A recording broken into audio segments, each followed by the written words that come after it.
Eu preciso falar que o Brasil é um avatar nesse momento para a humanidade. E o que isso significa, né? Por que eu estou usando essa ideia do avatar? Nós temos uma história de um avatar que reúne os poderes dos 4 elementos: terra, água, ar e fogo. E então ele consegue alcançar um equilíbrio para aqueles povos, graças ao fato de ele, na verdade, ser os 4 avatares. É nesse sentido que eu quero falar sobre economia. O Brasil é um novo avatar. Por quê? Porque a terra, a água, o ar e o fogo são energias que nos sustentam. Nós temos em abundância os 4 elementos. Então nós somos constituídos pelos 4 avatares. Nós temos o poder sobre os 4 avatares. E nós somos um 5º avatar, que é o que nos dá a capacidade de reunir e de equilibrar todas essas energias, essas formas de energia. Quando eu estou falando aqui em terra, água, ar e fogo, eu estou falando em vida humana, em continuidade da vida humana no planeta. Nós dependemos de terra, água, ar e fogo. Então é nesse sentido que eu vou trazer a ideia dos avatares, para a gente compreender o que está acontecendo hoje e quem nós somos hoje, nós, o povo brasileiro. Nós temos terra, nós temos o domínio sobre o elemento terra. Nós temos sobre a superfície da terra 2 grandes florestas. A floresta amazônica, que é praticamente 60% do território nacional, e a Mata Atlântica. A gente tem sobre a superfície da terra ainda o Cerrado, a Caatinga, o Pantanal, os Pampas, o Planalto Central, os lençóis maranhenses. Nós temos diversidade sobre a superfície da terra e também abaixo da superfície da terra nós temos uma grande diversidade de riqueza mineral. Nós produzimos alimento para grande parte da humanidade. Nós dominamos o avatar da terra. Nós somos o avatar da terra. Mas nós somos também o avatar da água. Nós temos várias bacias hidrográficas, começando pela bacia da Floresta Amazônica, que compreende o rio de mais abundante água no mundo, no planeta. Mas nós temos também outras bacias hidrográficas. Nós temos 1/5 da água potável do mundo no nosso território. Nós temos a bacia hidrográfica do Uruguai, do Paraná, do Atlântico Norte, Nordeste, Leste, Sudeste. Nós temos a bacia do Tocantins, a do São Francisco.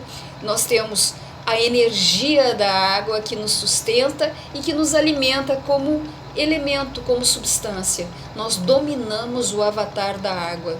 Lembrando sempre que eu estou falando de vida da humanidade. Cada elemento é fonte de energia e de vida para a humanidade. Nós estamos falando sobre economia. Nós dominamos o avatar do ar. Todo o nosso litoral recebe o vento em movimento. Nós temos os ventos alísios, os anticiclones subtropicais do Atlântico Sul, as massas polares. Os ventos do planeta passam abundantemente sobre o nosso território. Nós somos o avatar do ar. Nós dominamos o elemento ar. Fogo, Brasil. Brasil, a palavra Brasil significa braseiro. Nós temos e dominamos o elemento fogo em abundância. Nós temos a energia solar. Nós somos a energia do fogo. Nós dominamos a energia do fogo nas nossas peles e no nosso cotidiano. Sim, nós temos os 4 avatares. Em abundância, nós dominamos os 4 avatares. E para vocês compararem, para vocês entenderem, por exemplo, os países do hemisfério norte não têm o avatar do fogo. Em outros países existe pouca água, em outros existe pouco vento.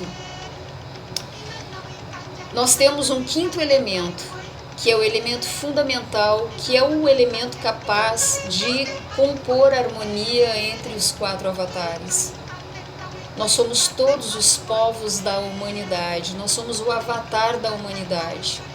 Nós temos todos os tipos de olhos, de bocas, de nariz, de pulmão, de cérebro, de coração, de pele, de cabelo. Nós temos os corpos de toda a humanidade misturados em nós. Nós somos o avatar da humanidade, nós somos a mistura de todos os povos da humanidade. Isso acontece há 500 anos. Desde a origem da humanidade nesse planeta, nunca existiu uma composição de um avatar da humanidade como nós somos hoje. Então nós temos 5 avatares. Nós dominamos os 5 elementos: terra, água, ar, fogo e humanidade. Claro que esses superpoderes que nós temos, superpoderes para a existência da vida humana no planeta, espero que vocês estejam compreendendo com clareza o que significa isso em relação à vida humana.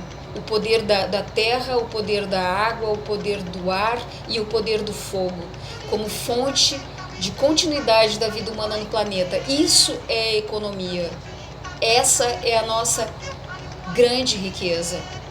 É claro que isso nos dá uma imensa responsabilidade.